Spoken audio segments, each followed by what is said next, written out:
After 8 years of legislative work, the lower house of parliament in Uruguay approves a measure to legalize euthanasia. The proposal now moves to the Senate, which is expected to approve it by the end of the year. Uruguay would become the third Latin American country to legalize assisted suicide. It will join Colombia and Ecuador. Uruguay's Catholic bishop spoke out against the measure in a recent video. The bishops of Uruguay said in a statement, quote, "For God, every life is infinitely loved and worthy of our full care," adding, quote, "Our society must welcome, protect, and accompany every person until the end of their earthly life." For more on this, let's turn to Roberto Rojas, Director of Latino Outreach and United Nations Representative for National Right to Life. Thank you so much for joining us, Ray. First off, your take on the vote by the lower house of parliament. Is it a surprise?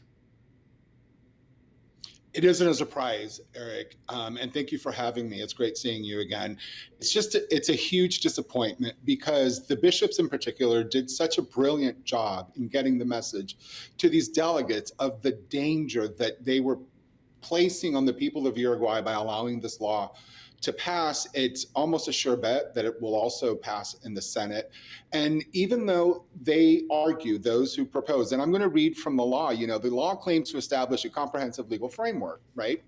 And it says that to qualify, patients, and listen carefully, patients must be adults with terminal or incurable illnesses causing suffering, must give legal consent, and must be evaluated by multiple medical and psychological professionals. Well, life is terminal. We're all dying. And the language is so vague that we know that these strongholds that they're touting as a win for autonomy are going to fold. And we have the experience.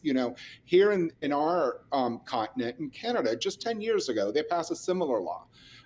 They called it medical aid in dying, with the same kind of restrictions. And now we know that in Canada, within 6 years of that law passing, they extended it to cover people with chronic illness. Well, without defining it, anyone can say they have a chronic illness. Then they expanded it to people with disabilities. And now in 2026, those with a mental health condition can also come. And, when a country redefines care as killing, those safeguards fall by the wayside quicker than they can imagine. We see it in Europe.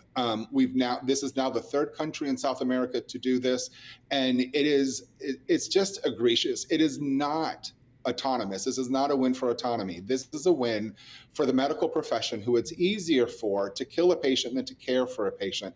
And we know, sadly, that Uruguay's healthcare system is lacking, for lack of a better word. And honestly, most of the doctors who testified, and I listened to this testimony, this isn't out for them. It's so much less expensive to kill someone than to care for them. Wow. And autonomy is lost because patients feel as if they are a burden. Man, I tell you, this is opening up Pandora's box over there. And, the Catholic bishops were so strong in speaking out against this effort to legalize assisted suicide. But does that say anything about the state of the church in Uruguay? It does. We have to understand that they have, and I'll use an American colloquialism here, they have a very progressive government who has really come down on the church. This is the same government who pushed and won rights for homosexuals to additional freedoms to them, and they do a really good job of, and as you listen to the debates, as I did last night, they do a really good job of demonizing the church as, old-fashioned, not really, in touch with what is happening now. And it was incredible for me to hear, because it was the church who was providing the best argument against this, and it wasn't just a theological one. And of course the bishops did that, but it was also a scientific one. The bishops spoke, and their literature and the things that they discussed was about, let's increase the instead of killing people, the bishop said, why don't we increase programs in palliative care, which is when we can take care of people who are in pain, who are suffering, and we provide them with the goodness, the kindness, and the real dignity of ending their life naturally, not being tied to a gurney and injected as if they were, a convicted criminal in a Texas jail.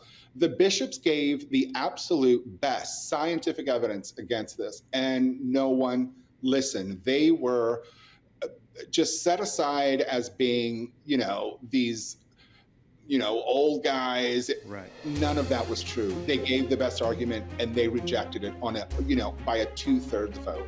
Well, Ray, It's we're astounding. gonna leave it right there. But thank you so much for your insight, and thanks for joining us tonight. Thank you, Eric.